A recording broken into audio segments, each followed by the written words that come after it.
सुनमई काशी की आज के सत्र में आप सभी का बहुत बहुत स्वागत है।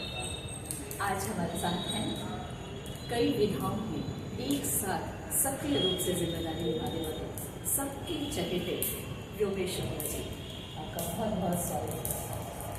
इन दिनों आप बनारस में क्या कुछ नया कर रहे हैं, बनारस को क्या कुछ दे रहे हैं? हौसला अफजाई के लिए शुक्रिया, लेकिन मैं ऐसा मानता हूँ कि ईश्वरी जी, मैं बनारस का शिष्य, बनारस मेरा गुरु है और एक शिष्य अपने गुरु को अच्छी से अच्छी चीज़ यही दे सकता है कि वो उससे ज़्यादा से ज़्यादा सीखे। तो मैं ये कह सकता हूँ कि मैं बनारस से खूब मन लगा के सीख रहा हूँ और बनारस के किसी एक पहलू से नहीं, बल्कि जैसा कि आपने परिचय में कहा, मेरा सौभाग्य है कि मुझे एक ही समय में, एक ही शरीर में एक से ज़्यादा जिम्मेदारियाँ निभाने का, सेवा करने का अवसर मिल रहा है। नागरिक विचारणी सभा जो दिल्ली की सबसे पुरानी संस्था है और काशी का एक अद्भुत गौरव है, इन दिनों उसके पुनर्निर्माण का, उसकी साथ संभाल और देख रेख का काम मेरे पास है। वहाँ पे नया करने की बहुत सी संभावना है। तो बनारस में लिखी गई हिंदी साहित्य की जो क्लासिकल पुस्तकें हैं, उनका पुनर्प्रकाशन हम लोग कर रहे हैं। हम लोगों ने आचार्य रामचंद्र शुक्ल, जो हिंदी के बहुत बड़े आलोचक लेखक थे, उनकी क्लासिकल आलोचना कृति हिंदी साहित्य का इतिहास को पाठ शोधन और पुनर्संयोजन के साथ फिर से प्रकाशित किया है। आज से 80 वर्ष पहले नागरिक विचारणी सभा ने ही उससे पहली बार प्रकाशित किया था। पहली बार दरअसल वो 1929 में छपी थी। अगर सही हिसाब लगाया जाए तो आज से प्राय 95 साल पहले, 95-96 साल पहले उसके संस्करण पर संस्करण आते गए और वो हिंदी साहित्य का अध्ययन करने वाले विद्यार्थियों के लिए एक अनिवार्य पुस्तक बनती गई। लेकिन एक विडंबना ये हुई कि वो किताब धीरे धीरे छापे की भूलों से, तथ्य की त्रुटियों से आविष्कृत हो गई, भर गई, और किसी ने भी उसको जतन से, सुरुचि और मनोयोग से एक बार फिर से संपादित करना आवश्यक नहीं माना। ऐसा होता है, किसी को दोष देने की बात नहीं। हमें अवसर मिला, आपका ध्यान दें। मैंने वो किताब पढ़ी थी छात्र जीवन में, जैसे लाखों लोग पढ़ते हैं।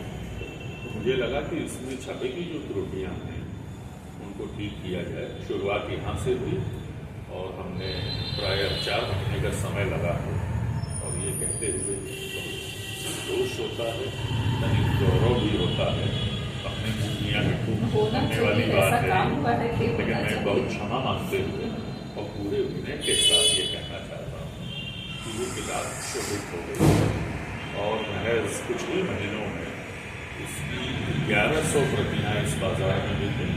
इसका दूसरा संस्करण आ रहा है।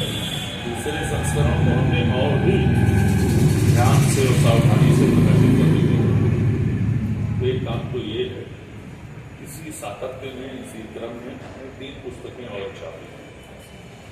एक अमीर खुसरो की किताब है, उनकी हिंदवी में कही गई पहेलियों और मुकरियों की, वो भी बनारस की विचारणी सभा की, और ब्रजरत्न दास जी की, जो भारतेंदु के परिवार के एक योग्य सदस्य थे और बहुत बड़े विद्वान। उनके पास साहित्य की डिग्रियाँ, उपाधियाँ नहीं थीं, लेकिन बनारस के साहित्यिक सांस्कृतिक परिवेश से उन्होंने बहुत कुछ सीखा था। पेशे से वकील थे, नागरिक विचारणी सभा के सभ्य अर्थात सभासद थे। तो उन्होंने खुसरो का एक प्रामाणिक जीवन वृत्त लिखा और खुसरो की पहेलियों और मुकरियों का एक संचयन तैयार किया। वो किताब बहुत दुखती है, तमाम विश्वविद्यालयों के पाठ्यक्रमों सभा से जो उसका संस्करण पीछे प्रकाशित हुआ था वो सुंदर नहीं, मतलब और आज की दुनिया में आज के युवजनों के सम्मुख नई पीढ़ी को दिखाने लायक नहीं था, थोड़ा सा पुराना हो गया था। तो और उसमें भी अशुद्धियाँ थी, तो उसको हम लोगों ने ठीक किया। हज़रत अमीर खुसरो के बारे में अलग से कुछ कहने की ज़रूरत नहीं, जानने वाले जानते हैं। वही खुसरो ने जानते बली बली जई छाप तिलक सब चीनी उसे नैना मिलाए के वाले। तो ये काम हुआ। और इसके अलावा जो किताबें हमने प्रकाशित की हैं उनमें पांडुलिपियाँ प्रकाशित हुई, यानी प्रेमचंद की हिंदी में लिखी गई 2 कहानियाँ, और उन 2 कहानियों पर प्रेमचंद के संपादक तब की मशहूर पत्रिका सरस्वती के नियामक प्रथम पुरुष आचार्य महावीर प्रसाद द्विवेदी ने अपने हाथ से करेक्शंस किए। मतलब प्रेमचंद की लिखाई में द्विवेदी जी के सुधार वो हमको मिल गए नागरिक विचारणी सभा के आर्काइव में, उनको हमने पुस्तक में छापा है। पांडुलिपियाँ भी हैं और वो सुधार भी हमने अलग से छापे हैं टंकित करके। तो ऐसा काम, और ये एक बार फिर प्रशंसा अपनी ये है कि हिंदी में ऐसा काम प्राय नहीं हुआ। अंग्रेजी में टी.एस. इलियट की लंबी कविता द वेस्ट लैंड का क्रिटिकल एडिशन, उसके जरा मौत ने जो संशोधन किए वो फेबर एंड फेबर से ज़माने में प्रकाशित हुआ है। लेकिन मेरे ख्याल से हिंदी में ऐसे प्रकाशन का ये लगभग पहला अवसर। तो प्रेमचंद और आचार्य रामचंद्र शुक्ल का एक निबंध जिसका नाम है, और नाम बड़ा दिलचस्प है, कविता क्या है, तो उस निबंध को हमने छापा। ये तो हुई नागरिक विचारणी सभा की मूलभूत गतिविधि। सभा को हम सिर्फ साहित्य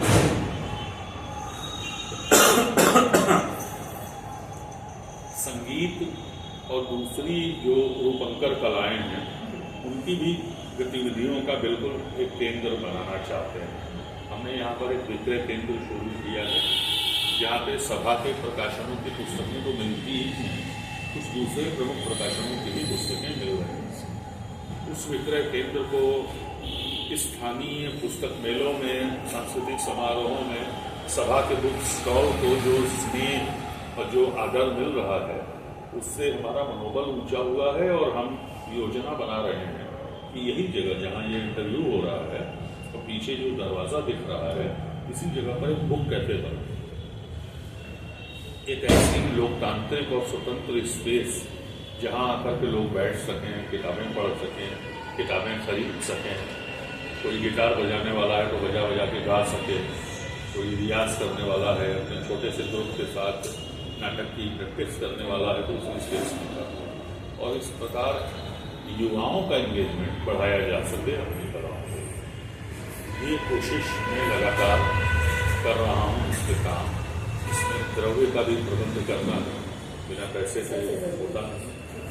और उसका जो सौंदर्य बोध है वो एक अर्थ में आधुनिक भी होना चाहिए, क्योंकि आधुनिकता हमारे वक्त की ज़रूरत है, और दूसरे अर्थ में उसमें अतीत की भी मेमोरी होनी चाहिए कि हम जहाँ से चल के आए हैं वो भी हमारे सजावट में, हमारे विन्यास में दिखाई दे।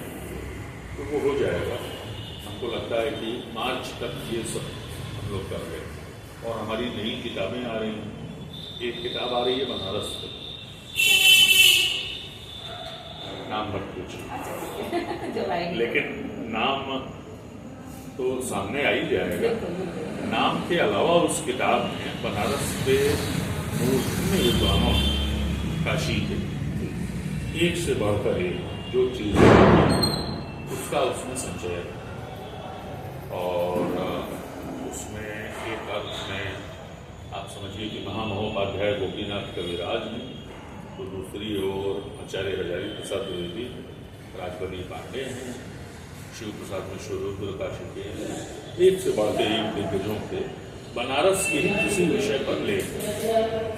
किसी ने बनारस के सरोवरों पर लिखा है, किसी ने बनारस के पोखरों और बावलियों पर लिखा है, किसी ने बनारस में संस्कृत शिक्षा पर लिखा है, किसी ने आधुनिक शिक्षा पर लिखा है, किसी ने काशी विश्वनाथ मंदिर के बारे में लिखा है, किसी ने बनारस के किसी दूसरे मूर्धन्य व्यक्तित्व के बारे में लिखा है।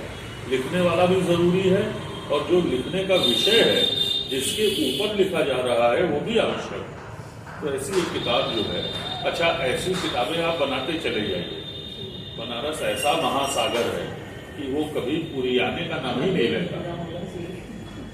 तो हम ये काम कर रहे हैं और इस श्रृंखला की पुस्तकें हम ले आएंगे, क्योंकि अगर एक संस्था एक शहर में सक्रिय है तो उस शहर के प्रति भी उसकी जवाबदेही है।